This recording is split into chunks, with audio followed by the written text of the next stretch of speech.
لەگەڵ گەیشتنی هێزەکانی ئاسایشی ناوخۆی سووریا بۆ ناو شاری حەسەکە تەقەکردن دەستی پێکرد.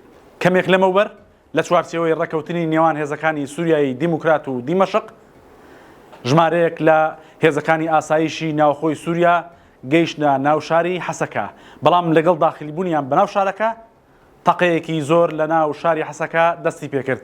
تیمی 964 لە ڕۆژئاوای کوردستان بۆیان یەکلایی بووەتەوە کە ئەو تەقەکردنەی دەستی پێکردووە.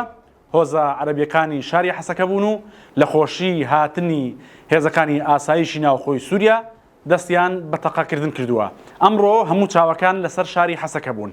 لەلایەکەوە ژمارەیەک لە زیندانی غوێڕا کە چەکداری داعشن بە پاس لە چوارچێوەیەکی ئەمنی توندوتۆڵی هێزەکانی هاوپەیماناندا بەرەو عێراق گوازرانەوە. لەلایەکترەوە لە ئاسمانی حەسەکەدا فڕۆکە جەنگەکانی هاوپەیمانان چاودێری ئەم پرۆسەیەیان دەکرد.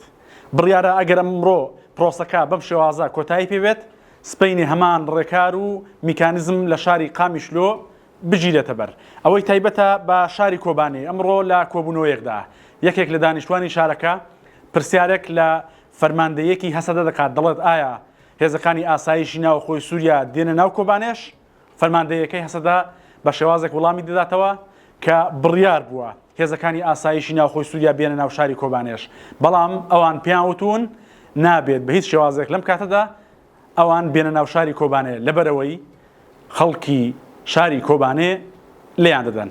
وردەکاری هەموو ئەم زانیارانە و زانیاری زیاتر و پێشاتی تر لە 964 دۆتکەی ئاڕدی وەربگرن.